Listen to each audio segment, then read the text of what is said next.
నీకు దేనికో దాన్ని ప్రేమించావు. పుట్టినప్పుడు కొన్నిటికి, పెరిగినప్పుడు కొన్నిటికి, ఆ తర్వాత పెంచుకున్నప్పుడు కొన్నిటికి, దేనికో దానికి ప్రేమిస్తూ ప్రేమిస్తూ ప్రేమిస్తూ నిన్నటి వరకు లేని మనవడు ఇవాళ పుట్టగానే రేపటి నుంచి ప్రేమ పుట్టింది. ఎక్కడి నుంచి వచ్చిందో తెలియదు, ఎంతకు ముందు లేదే ఇప్పుడు వచ్చింది. దానితో నీ బ్రతుకంతా ఇంకా వెళ్ళదీసేసాం. అక్కడి నుంచి ఇక్కడికి, ఇక్కడి నుంచి ఎక్కడికో తెలియదు. ఎన్ని గతులు పోతూ ఉంటుంది. కనుక ప్రేమించే స్వభావం, అంటుకునే స్వభావం ఉంది. కనుక ఆ స్వభావం ఉందే, ఈ అర్పణ స్వభావం కొందరిలో గట్టిగా ఉంటుంది, ఈ ఆలోచన విచారణ స్వభావం మరికొందరిలో గట్టిగా ఉంటుంది. ఈ స్వభావం ఉన్నవారు ఆ జ్ఞాన విచారణ మార్గంలోకి వెళ్తారు. ఈ స్వభావం ఉన్నవారు భక్తి మార్గం వైపు తిరగలరు. తిరిగిపోతారు మాత్రం నేను చెప్పట్లేదు. ఈ స్వభావాన్ని తిప్పాలి. అందుకే సమర్పణాత్మకమైన స్వభావంతో దేనికి సమర్పించుకున్నాడు? పరమాత్మకే సమర్పించుకున్నాడు. విచారణాత్మక స్వభావంతో దేనికి అంటుకున్నాడు? పరమాత్మనే అంటుకున్నాడు. సర్వత్రా ఉన్నది ఆత్మయే అని అంటాడు వీడు.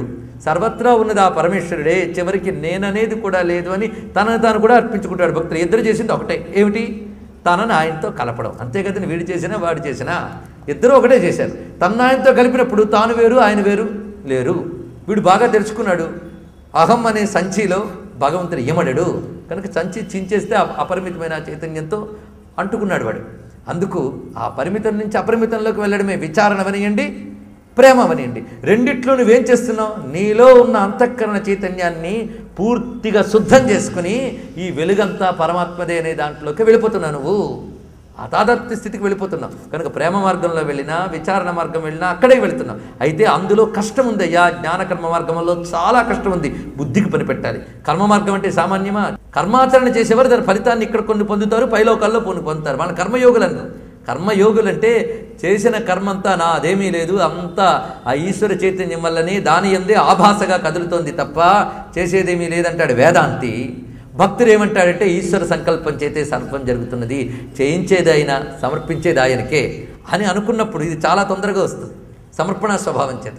కనుక ఏది చేసినా పరమాత్మే చేస్తున్నాడు, పరమాత్మగా అర్పిస్తున్నాననే భావన చాలా తేలిగ్గా లభిస్తుంది. ఇదంతా మిథ్యా అనే భావం కంటే. అందుకు కర్మజ్ఞాన మార్గముల కంటే భక్తి మార్గం గొప్పది. ఎందుకంటే భక్తి అనేది రెండిటికి మధ్యలో పెట్టామంటే అర్థం మధ్య మార్గం అని కాదు. దానికి దీనికి కూడా బలం ఇవ్వగలిగే లక్షణం భక్తికి ఉన్నదయ్యా. అందుకు కర్మయోగం ఎప్పుడవుతుంది? నాదేమీ లేదు అంతా ఆయనదే సమర్పిస్తే కర్మయోగం అయింది. జ్ఞానం యోగం ఎప్పుడైంది? పరమాత్మతో అనుసంధానం చేస్తే యోగమైంది. రెండిటికి భక్తి పనికి వస్తుంది. నాదంతా భగవంతుడికి సమర్పణ చేస్తాను ఎప్పుడంటావు? ఆయన మీద ప్రేమ ఉన్నప్పుడే కదా సమర్పణ చేస్తావు. నేను సంపాదించిన ఆస్తంతా నా పిల్లాడికి ఇస్తాను ఎందుకంటున్నావు? పిల్లాడి మీద ప్రేమ ఉంది కనుక. నేను చేసిన కర్మంతా ఈశ్వరుడికి ఇస్తాను ఎప్పుడంటావు? ఈశ్వరుడి మీద ప్రేమ ఉంది కనుక భక్తి అంటూ ఉంటేనే కదా సమర్పణ అంటూ ఉంటుంది. సమర్పణ అంటూ ఉంటేనే కదా కర్మ యోగం అవుతుంది. అర్థమవుతుంది కదా. అలాగే జ్ఞానం కూడా యోగం అయ్యేది భక్తి వల్లనే, ఆ ప్రేమ చేతనే జరుగుతున్నది. కనుక దీని చేత ఆ రెండు శోభిస్తున్నాయి. కనుకనే ఇది అధికతరా అని అంత చక్కగా చెప్పాడు. ఇది తెలుసుకుంటే మనకు చాలు. అందుకు ఈ ఎవరి దగ్గరైతే భక్తి ఉండదో వాడు కుయోగి అని చక్కగా చెప్తున్నాడు. కుయోగిట వాడి చెడ్డయోగి. ఈ మాట తులసీదాస్ గారు అంటారు, జోగుకు జోగు జ్ఞాన అజ్ఞాను జహాన రామ ప్రేమ పరధా. రామప్రేమ లేనటువంటి వాడు గొప్ప యోగి అనిపించుకున్నవాడు కుయోగే సుమా అని అంత చక్కగా చెప్పాడు. పైగా ఈ రెండిటికంటే భక్తి ఎందుకయ్యా చెప్తున్నావు అంటే ఫలరూపత్వాత్. మళ్ళీ ఇక్కడ చెప్తున్నాడు స్వయం ఫలరూపత్వాత్. మన అమృతస్వరూప దగ్గర చెప్పే నిర్వచనం అంతా ఇక్కడ గుర్తు తెచ్చుకోండి. దీనికి నేను ఎక్కువ వ్యాఖ్యానం ఇవ్వక్కర్లే. ఇప్పుడు అర్థమైంది కదా. ఒక సూత్రానికి నేను వ్యాఖ్యానం ఇవ్వకుండా దాటేలే. అప్పుడు చెప్పాను కనుక ఇప్పుడు చెప్పట్లేదు. అలాగే తర్వాత కూడా ఇప్పుడు చెప్పినవి అప్పుడు మధ్యలో వస్తూ ఉంటాయి. అప్పుడు మనకు సులువైపోతుంది. అందుకు ఫలరూపత్వాత్, భక్తియే ఫలంట. చూడండి ఎంత గొప్ప విషయం చెప్తున్నాడు ఇక్కడ.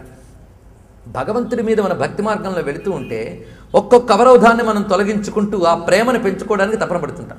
ఆ ప్రేమ బాగా పెరిగిపోయిన తర్వాత స్వామి ప్రాప్తి లభించాక భక్తి పోతుందా? లేదు కదా. అదే కర్మ మార్గం ఉందనుకోండి, మీరు కర్మలు చేశారు, దాని ఫలితం వచ్చింది, అక్కడికి వెళ్ళేటప్పుడు కర్మ పోయింది. ఇక విచారణ అన్నీ కూడా జ్ఞానం లభించినంత అవి ఆగిపోయాయి. కానీ భక్తి మాత్రమే ఈ ప్రేమ ఇక్కడ పుట్టినది ఇంకా ఇంకా ఇంకా ఇంకా పెరిగి పెరిగి పెరిగి పరిపూర్ణమైన ప్రేమగా పెరిగిపోయింది. కనుక భక్తియే ఫలం. భక్తి వల్ల ఫలం లేదు. మిగిలిన ఏ మార్గంలోనూ వెళుతున్నప్పటికీ కూడా దీనివల్ల ఫలితం అది, దీనివల్ల ఫలితం అది అంటూ మార్గం కంటే గమ్యం మీద దృష్టి పెడతాం. కానీ భక్తి మార్గంలో అక్కడ ఇంకే దృష్టి లేదండి. మోక్షం వస్తుందా, మోక్షం రాదా, అది కూడా ఉంటుంది. నా మోక్షస్యాకాంక్ష, అది మోక్ష సన్యాస యోగం అన్నాడు. అది మోక్షాన్ని కూడా సన్యాసం చేసేయాలి, విడిచిపెట్టేయాలట. అంటే నాకు మోక్షం కావాలన్న కోరిక కూడా విడిచిపెట్టమన్నాడు. ఇదేం తక్కువ మాట అండి. మోక్షం కావాలి అంటే విడుదల కావాలి, విడుదల కావాలి. లేక నేను విడుదలైపోయానండి, విడుదలైపోయానని నువ్వు ఎప్పుడు అంటున్నావు?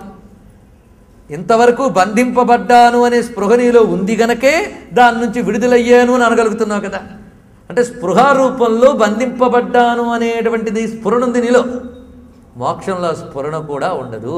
అది అక్కడ మోక్ష సన్యాసం అంటే. అందుకు ఆ భగవత్ ప్రేమలో నాకు మోక్షం కావాలని కూడా అనుకోడు. నా మోక్షస్యాకాంక్ష అని ఏ యోగి అంత దమ్ముతో అనగలిగాడండి? భక్త యోగి మాత్రమే అనగలిగాడు. భక్తి యోగి మాత్రమే నా మోక్షస్యాకాంక్ష, నా మోక్షం మీద కూడా ఆకాంక్ష లేదు అని చెప్పాడు. ఏదవని నా హృదయం నీతో ఉంటే అక్కడుంటే ఏముంది, అలా ఉంటే ఏముంది, ఎప్పుడుంటే ఏముంది అన్నాడు. అందుకు ఈ భక్తి అనేది ఉందే స్వయం ఫలరూపత్వాత్ అనే మాట ఇక్కడ వివరిస్తున్నాడు. ఫలరూపత్వ, దానికి అదే ఫలమయ్యా అని చెప్తున్నాడు. భక్తికి భక్తే ఫలం, భక్తి వల్ల ఫలం లేదు. అయితే ఇప్పుడు నా భక్తి ఉందండి, ఇదే ఫలమా అంటే నీకు సాధనా భక్తి ఉంటే పరాభక్తిగా మారడం.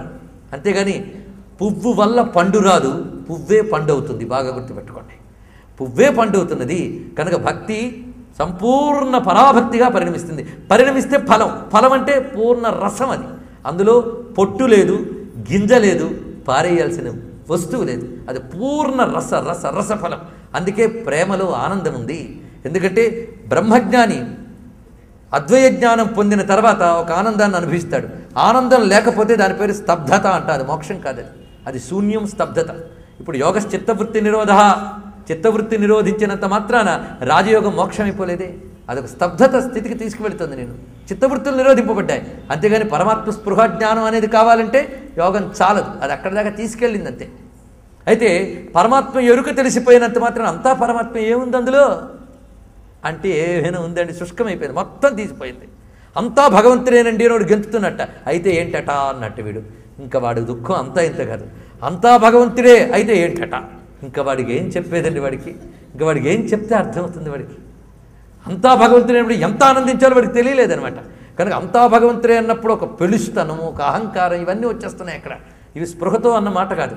కానీ అంతా భగవంతుడే అన్న ఆనంద రసాన్ని అనుభవిస్తున్నావే, అంతా భగవంతుడైనప్పుడు ఎందుకు ఆనంద రసాన్ని అనుభవిస్తున్నావు? కనుక జ్ఞాని తన సిద్ధావస్థలో పొందేటువంటి ఆనంద రసం ఏదైతే ఉందో అది పరమ ప్రేమ రూపమైన భక్తిలో భక్తుడు అనుభవిస్తున్నాడు. కనుక ఆ భక్తియే ఫలరూపత్వాత్ అనగా రసమయమైనది, ఆనంద స్వరూపమైనది. స్వామి కూడా రసస్వరూపుడు, రసో వై సహ. అందుకే రసగృహ్యేవా యం లబ్ధ్వా ఆనందీ భవతి అంది ఉపనిషత్తు. అదే మాట తీసుకుని ఎల్ లబ్ధ్వా పుమాన్ అమృతబ్ధో భవతి అమృతో భవతి తృప్తో భవతి అని ఈయన అన్నాడు. ఎల్ లబ్ధ్వా పుమాన్ అమృతో భవతి అని ఈయన ఎలా వాడాడో రసగృహ్యేవా యం లబ్ధ్వా ఆనందీ భవతి అని ఉపనిషత్తు చెప్తుంది. అంటే నారదుని ఉద్దేశం ఏంటి? ఉపనిషత్తులో ప్రతిపాదింపబడ్డ ఆ తత్వమే నేను ఇక్కడ చెప్తున్నానని స్పష్టంగా చెప్పేశాడు. అందుకు ఇక్కడ స్వయం ఫలరూపత్వాత్ అన్ని జ్ఞానముల కంటే ఇది గొప్ప వినాయన, అన్ని యోగముల కంటే గొప్పది భక్తి అని వివరించి ఇంకో మాట అంటున్నాడు. జ్ఞాని అయినవాడు భక్తుడు కాడా, భక్తి అయినవాడు జ్ఞాని కాడా అని. దీని గురించి మనం చెప్పుకోవాలంటే భక్తికి జ్ఞానం తోడవకపోతే గుడ్డెద్దు చేలో మేసినట్టు ఉంటుందిట. అదేవిధంగా భక్తి లేనటువంటి జ్ఞానం అనుభూతి విహీనమై బాధిస్తుంది అని కూడా మనకు వివరిస్తున్నారు. అందుకే అన్నారు భక్తి లేని జ్ఞానం శుష్కము అని తేల్చి చెప్పేశారు. అది ఎండుతనము, అందులో రసత్వం లేదు. అందుకే రెండు కలిస్తేనే అసలైన భగవద్ అనుభవం. అందుకే నువ్వు ధర్మం చెయ్యి కానీ భక్తితో చెయ్యి.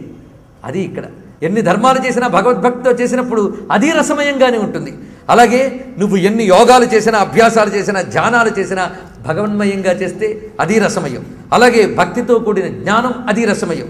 అందుకే మహాత్ములు ఒక మాట చెప్తారు, భక్తితో కూడిన ధర్మం మృదువుగా ఉంటుంది, అక్కడ అహంకారం అనే వాసన ఉండదు. భక్తి అహంకార వాసనని పూర్తిగా తొలగిస్తుంది. అందుకే అహంకారం లేనిది భక్తి. అందులో సమర్పణ దగ్గర అహంకారం ఎక్కడుందండి? ఒకడికి నువ్వు సమర్పించుకున్నావంటే ఎంత అహంకారాన్ని వదిలితే నువ్వు సమర్పించావు. అందుకే అహంకార వాసన ఉండదయ్యా. మామూలుగా భక్తి లేని ధర్మం చేస్తే అహంకారం, చేసేన్న అహంకారం ఉంటుంది. అదే భక్తితో చేసినప్పుడు అహంకారం మృదువవుతుంది. ఎందుకంటే మనం ఉడకని అన్నాన్ని ఎలా పారేస్తామో, మనకు ఎవడైనా ఉడకని అన్నం పెడితే పక్కన పడేస్తాం. అలాగే అహంకారంతో ఉన్న హృదయాన్ని ఇస్తే భగవంతుడు పక్కన పడేస్తాడండి.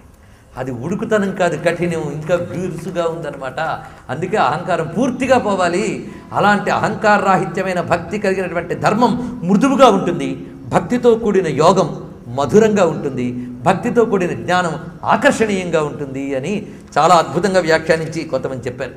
అయితే ఆ నిర్గుణ స్వరూపాన్ని అందుకున్నటువంటి భక్తుడు, జ్ఞాని, పరమాత్మతో దాదాత్మ్యం చెందిన ప్రేమస్వరూపుడైన భక్తుడు, వీరిద్దరూ ఒక్కలాగే ఉంటారా అంటే ఆ జ్ఞాని కూడా ప్రేమస్వరూప స్థితిలో ఉంటాడు, ఈ ప్రేమస్వరూపుడు కూడా ఆ జ్ఞాన స్థితిలో ఉంటాడు. అది ఎలాగో అంటే, ఒక వ్యక్తిని తన ప్రియుడు అని సొంతం చేసుకున్నటువంటి ప్రేయసి ఆయన వక్షస్థలంలో ఆడుకోగలదు, ఆయన పాదాలు పట్టుకోగలదు అన్నాడు ఒక మహానుభావుడు. అది ఎలాగంటే మా లక్ష్మీదేవిలాగా. ఆ లక్ష్మీదేవి చూడండి, ఆవిడ నివాసం ఎక్కడండి? నారాయణుని పాదాల చెంతనా. కానీ ఎక్కడ కూర్చుంది ఆవిడ?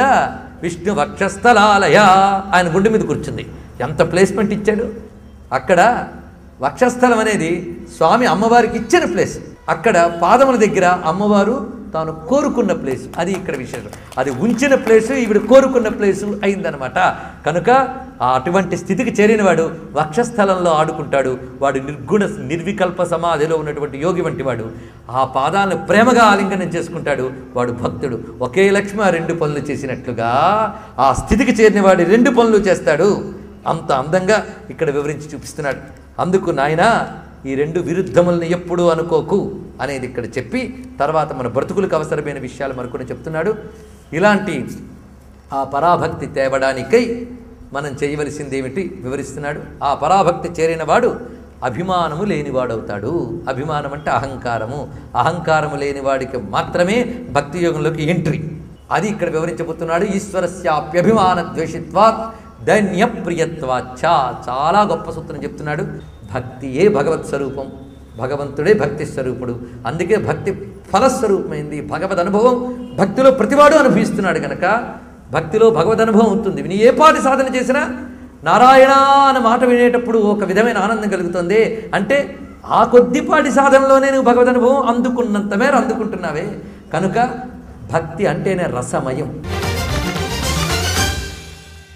మీ అభిప్రాయాలను, సూచనలను మాకు తెలియజేయాల్సిన చిరునామా భక్తి TV, care of Rachana television private limited, road number 92, Jubilee hills, Hyderabad 5,96,000. మా ఇమెయిల్ ఐడి bhakti@gmail.com. మా వెబ్సైట్ www.bhaktitv.org. Phone number 901012223333.